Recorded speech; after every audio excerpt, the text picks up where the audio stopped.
course, early on, after the war, man, we was all growing up like everybody was skint, and the old fella had a job down on the docks, but he wasn't making much. He used to come home and he'd obviously have a few bevies on the way home, and he'd come in and he'd give the old girl a crack in the gob, Give the old girl a crack in the gob, and then he'd give us a go round like fucking thick hair or a fucking a crack in the gob, and then he'd go in the scullery and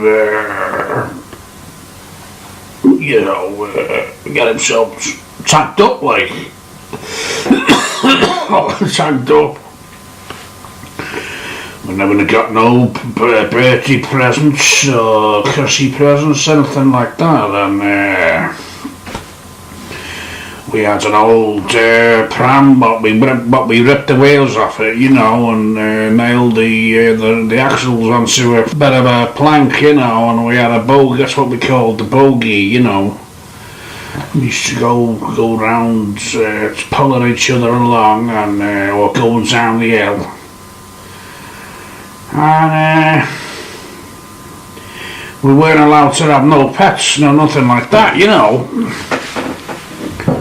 But we had a pet blue bottle, and we kept it in a matchbox, with a bit of dog shite for it to eat, And we had a bit of cotton ties around its neck. It let it out the box, and grab hold of the cotton, and the blue bottle would fly up, And then one day we were playing with the blue bottle out in the back jigger, and it got away, and we watched it going up, and the string was coming down like a bit of threads, and we managed to get it back. And the teacher said one day, she said, "We want you to tell us about your pets and all that." And we took the blue bottle in, and we got it out the box, and she said, "What's that?" We said, "It's a blue bottle on a bit of thread, a bit of string like." And she said, "What did it do?" It came out and it flew up, and its head came off, and that was that, And then she said, "What's that smell?" And I said, "Oh, that was its food, miss, but it won't be needing none of that now." She said, "It doesn't smell very nice." I said, "No, miss, it's dog shit,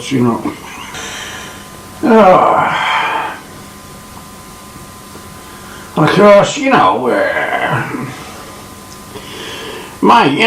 later on when I was older, I was an ex-professional footballer, I used to be an ex-professional footballer, and I was well known, locally, in Oxford for having a very dexterous left boot, And I used to put me clobber on, and first of all I'd put me right boot on, and then of course I'd put me right sock on. I always did that first because it was good luck, And of course the game isn't what it used to be, we all know that. I mean, now you've got telly, you're getting, not just getting world football, you're getting international football,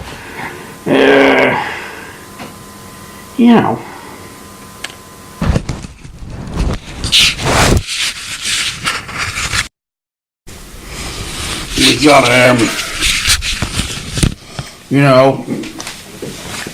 my granddad, he had a job, and he was working for the Mersey Docks and Harbour Boards, he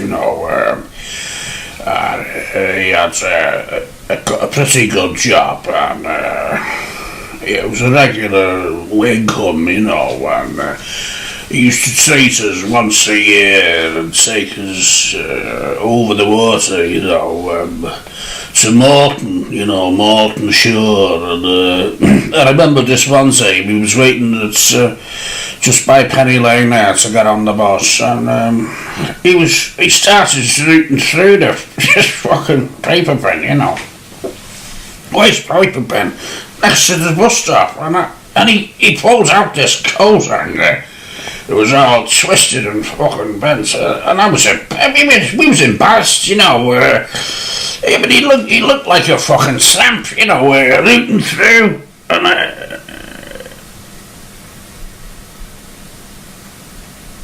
I goes, I says to him, hey, I says, what are you doing there, Grandad? He says, that's a good coat on of that, son. I'll straighten it up when we get home, and we'll use it in the house, you know, for an area, like, for the wireless. And I says, I'm not fucking hanging around here. All those people laughing at us. I was on my toes up the road, you know, and I went down to the mystery, and I was wandering around there kicking a fucking an old casing, and the fucking bladder had gone popping it, you know, kicking it round, and we just all went off to Morton Shore and says, fucking right, they all got sick on the ferry going over, you know. And when they got there, one of the other kids fell down in a load of fucking shite. And it was human shite apparently, because and as my granddad pointed out, he says, well, you know, dogs don't use toilet paper, do they? You know, there was this fucking shite there, and there was toilet paper stuck to my sister's coat.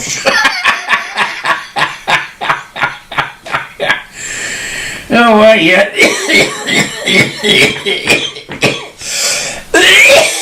Oh, I have to lay off the fucking tabs. Oh.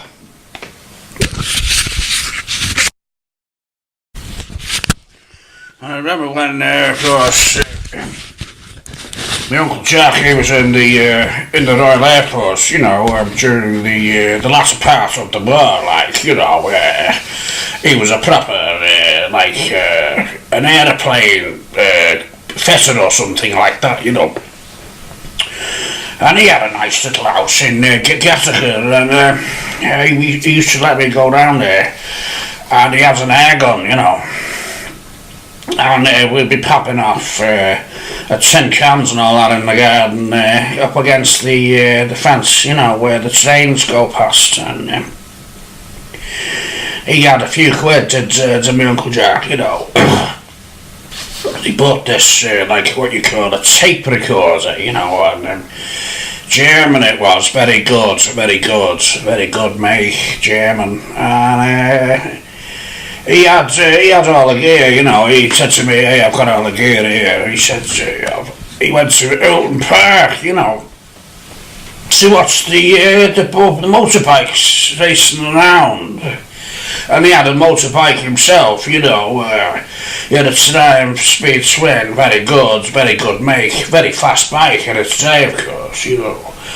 But he had a camera, like, moving pictures, it would take moving like cine film.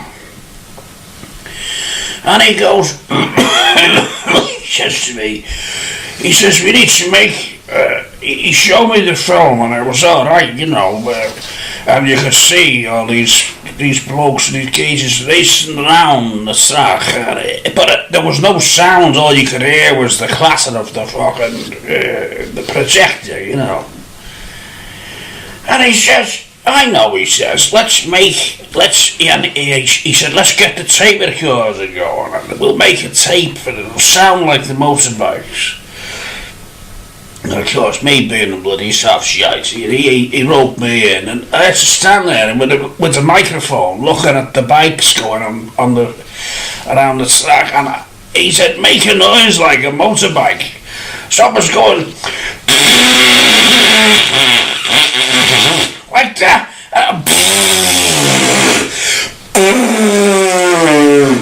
and of course course, after about 5 minutes, my fucking lips were all sore and chapped and all swollen up. And he thought it was highly humorous, highly humorous, like. But when we played it along, it looked alright, it sounded like real motorbikes going round, and everybody was well impressed. His mates said I was, I had a great talent for that sort of thing, and perhaps later on I should go into the music business, Oh, yeah.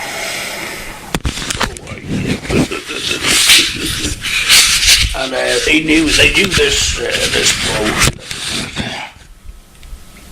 And of course, later on, he got sent to prison for fiddling around with kids, but he was thick. And everybody, and I said, "Hey, you," I said, "You are thick," just like that. And he had a funny way of speaking, and he goes, "You are." I said, "You." Yeah, fucking thick.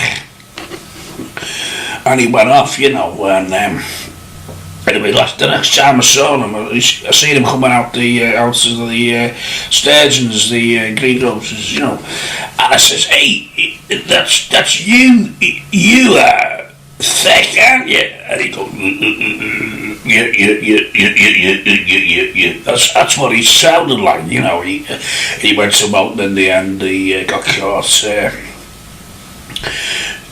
caught with, pictures of himself shagging little kids, when he went to prison for that, like. That's how he used to go,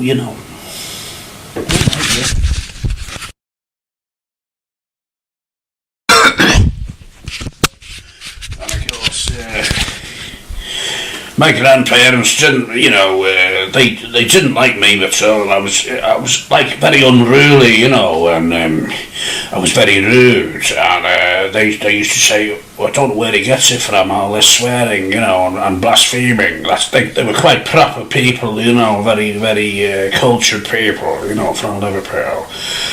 But they used to find me out on a Saturday to my Uncle Jack's, and when he went out, he used to go out to the boozer with his wife, and they never called it by her real name. I never knew what it was. They always used to say, "Oh, it's her, she's this," or "It's her, she's doing that," and they didn't like it at all. But she was like a platinum blonde, like Marilyn Monroe or one of them.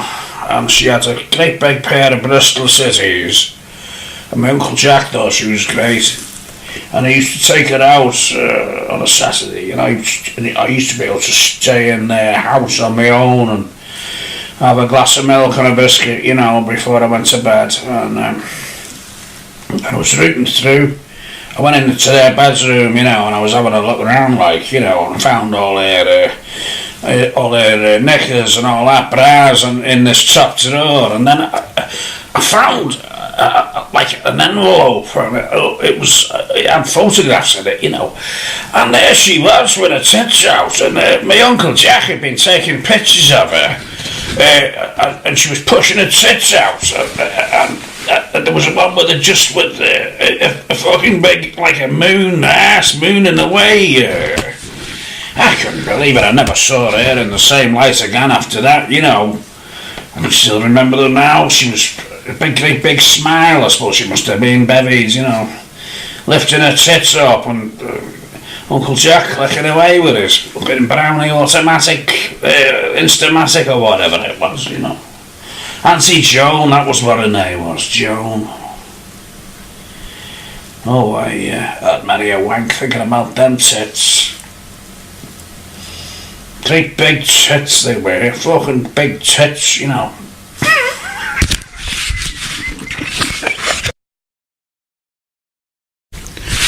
My Uncle Jack had, he went up to America in the end, and made his fortune over there, over the water, over the pond, like. But he was working in the Liverpool radio suppliers in Renshaw Street, you know. Very good job, very good job. And he got all the gear from cheap, or maybe he was lifting it, I don't know. But he had a good car, and it was it was red, and it had a sun visor, and a lot of chrome on the bumpers, you know, and Vauxhall Victor it was, very good. And, what else did he have? He could play the trumpet, and he'd been in the band in the Royal Air Force, you know, and he could play. He told me, he says, "Do you see that guy there?" He says, "I've got the trumpet lip." That's what he called it, like the trumpet lip. And he had a little muzzy, you know. He thought he was Harry James, like, you know, the band leader, you know, Harry James, like. And he used to drive us all mad. You know, when he'd visit me, my grandparents, you know, he'd be upstairs blowing away on his bugle, you know, trumpet, like, making a fucking racket. It was dreadful, you know, dreadful. My grandma used to stand with her back to the fire and fucking pull her skirt up so she could warm her ass, you know. And then one day she says there was a great big fart, you know, and she says, "Oh, look at his face, Alfie." That was my granddad. "Look at his face, Alfie." He said he thought his guitar had started up on its own, you know. I started laughing, like. Very funny, very droll, you know. I thought, you dirty old faggot. Farting away, you know. Farting away, like. We used to get up to all sorts, you know. I mean, you know, they say, don't they, you know, they are, like, you know, clever people, you know, they've got these, like, sayings, you know, this, like,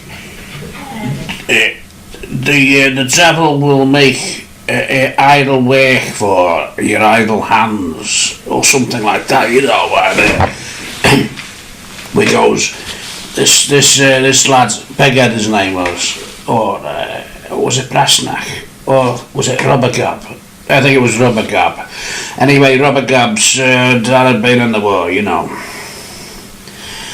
and he was in the army, like, and Lancashire regiments, and when he came back, he had all sorts up in the roof space, you know. They had these boxes full of ammo, and they were all live, you know, and no, it wasn't Rubbergab, it was Beghead. Beghead got all this, he got his vice, he got every bit of ammo, and he got a handful, like, you know. And he put them in the end in the vice, and he pulled the bullets out the top, and inside there was like this powder, you know. And he goes, he said, "Let's make a bomb." And he got this order bike, you know, and it was a butcher's bike, you know, and he got all this powder out, and he put it into a bit of copper pipe and banged the ends over it. And he had a little hole in one end, and he had this, like, he found this fucking bit of fuse they used to use for blowing bombs up and stuff, and you had to light it. It took ages to burn down, you know. And he took the saddle off this order bike, and he put the bomb inside, like, it was only a couple of inches long, you know. But and he propped it up. He propped it up against the wall, and he lit the fuse, and we all buggered off around the corner, you know. It blew. Somebody had seen this bike standing there, and they got on it, and they were off down the road when the little bomb went off, and there was all smoke coming out of the saddle where the saddle was, you know. And this kid, he fell off, and he scratched his knees, and there was all smoke coming out of the frame of the bike. He had to go to the Aussie to get stitches in his legs because he fell off. And then the police were around then finding out, you know, who'd done it, like. And there was this other fella there. and he had something wrong with him. His testicles didn't come down properly, and he had a bit of a squeaky voice, you know. And he used to go, hey, like that, you know. And then sometimes he'd say, hey. Or he'd go, that's bang out of order, that, bang out of order. And then he'd go, he'd laugh, you know. Like that. He got CP. Had to go to Wales. Bang out of order.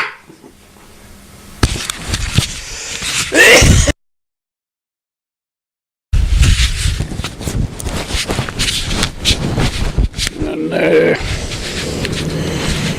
my granddad says to us, he says, we're going over to Wales, you know, for a day out, like, on a charabanc, you know. And we got on the bus at Allerton Road, and we went down to the tunnel, and we went through, and we went down the Wirral, and anyway, about an hour later we was in Wales, you know, and he says to the driver, when are we stopping, you know, I need to go to the toilet, you know. And so the driver says, well, we're stopping up here, and you'll be able to get off, and it's like a cafe, but they've got a toilet, you know. So he goes in and he sits us down, he says to the girl, I want to use the toilet, you know. And she started speaking like rockin' Welsh, you know. And he said, I need to go to the toilet, you know. And he looks down and he sees the sign pointing to the gentleman's convenience, you know. And he goes in and he comes back a couple of minutes later and he goes up and he says, hey, there's no toilet paper in there. He says, there's no toilet paper, you know. And she starts speaking Welsh and he goes, no, I need toilet paper, you know, fit in there. And he starts pointing towards the lavatory. And he's bursting, you know, he put his hand behind his back and starts wiping the crack of his arse with his hand. And we was mortified, you know, like, these ghosts, you don't understand, I need fucking toilet paper, you know, toilet paper. And he's wiping away up the crack of his arse. And in the end, he burst back out, and he went in, he must have used his handkerchief or something to wipe his bum, you know. But the girl was very rude. I bet she spoke fluent English, you know. But she didn't crack on, like. And he was all red in the face when he came out and got back on the bus. We didn't have a very good day out, to be honest. It was wet all day, you know. It's always wet in Wales, isn't it, eh?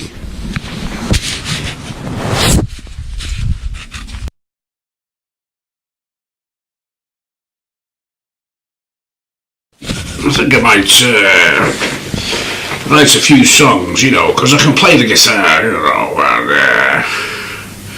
I write a few blues songs, rock and roll, you know, about being a badass. And when I kick your ass, it stays kicked, you know. And I'll be off down the road, a dusty road, with my jeans on, no money, with my guitar over my back, you know.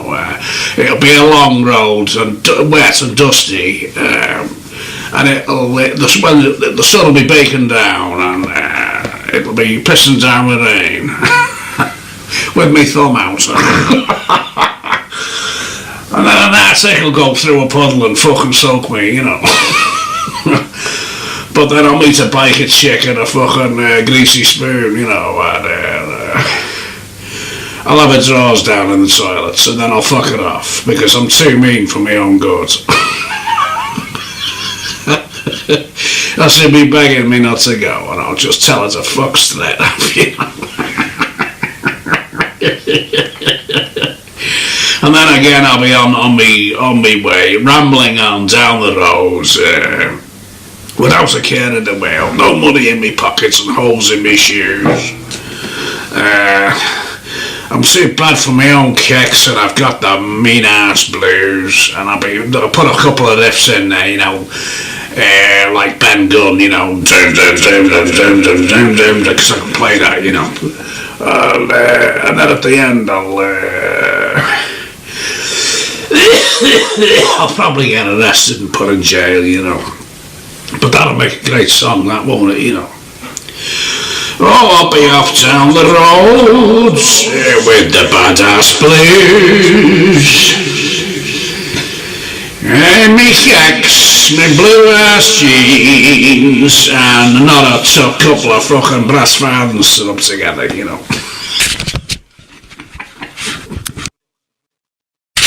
And this other geezer, he goes, he used to be a wagon driver, you know, and he gave me a lift in his wagon, and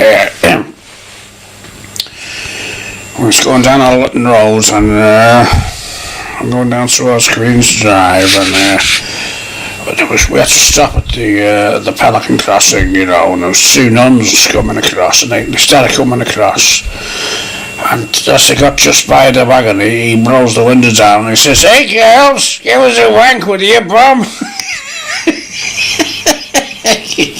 "Give us a wank with your bum," he goes like that.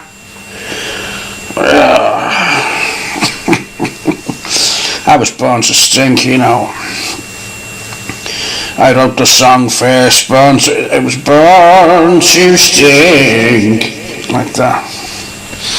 And then it was pinched by an American group, Steppenwolf, and they made a big hit out of it. But I wrote the words first, it was born to stink. Born to stink. Oh, it's like that, yeah. 1, 2, take 2. Can I take 3? Don't let me get left behind, lads. Alright, so I've got my words here now. Oh, I woke up this morning feeling cool and mean. And me last night's on a kebab. So I'm getting up to road, dusty road, in my jeans, in the rain. And I just don't care, 'cause I was born to stink. I got my axe on my back, man, so they'll get me fucking thumb out. Alright, we're going well here. I got no money and I don't care. I'll probably meet a hip chick later on who's a bit of a rebel, you know, and a face will be a fucking mess.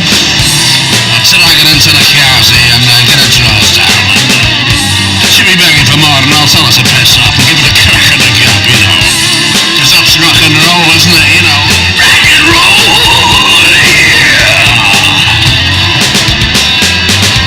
I'll be getting later, you know, and they want me to join, but I'll just fuck off and ramble on, 'cause the leaves are falling and the wind's calling me name. Just turn over there, you know.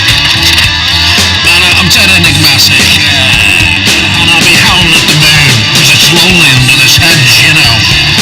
And I'm gonna die young, 'cause I was born to stink. But I've gotta be back on Thursday to sign on for my benefits, you know. But I was born to stink, yeah! Born to stink, fucking rocket! I'm stinking when I'm rocking, yeah! Hey lads, we all going down the booze after the work. Oh, yeah. Born to stink. Born to fucking stink.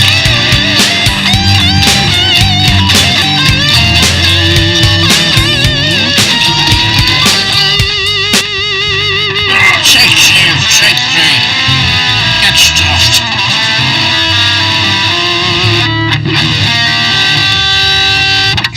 Was that a take?